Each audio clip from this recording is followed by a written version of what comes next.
Този поздрав е от Мариан и от неговата жена Рени. За неговите родители, за Гошо и за Радка, с много обич.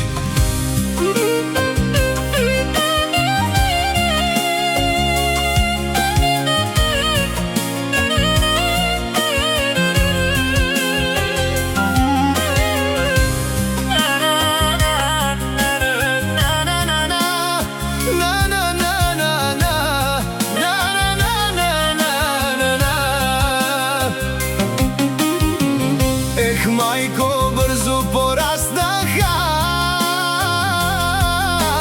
аз, винаги си мислила за нас.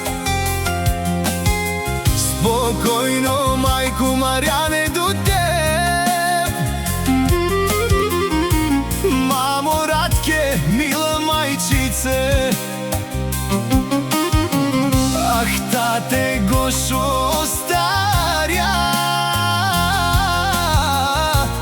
Скъпи татко, до теб ще съм сега.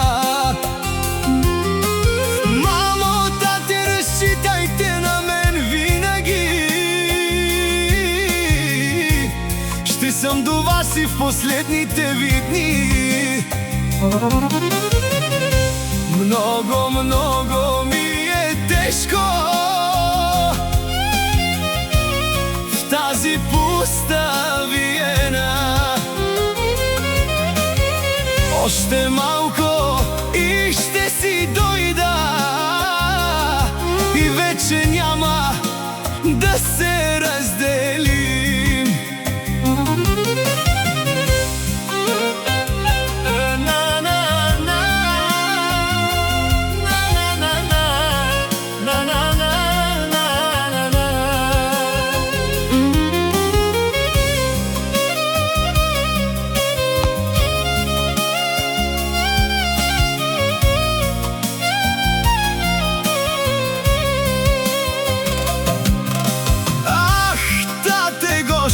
Майко Радке,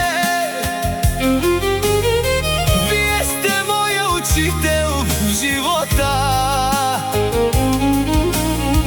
моята голяма опора, най-добрите родители сте вие.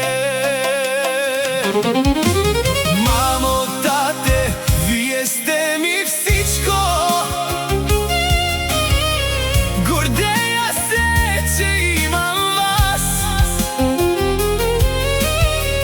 Заклевам се, че ще ви пазя от всичко лошо на този свят. Хич не е лесно в тази чужбина.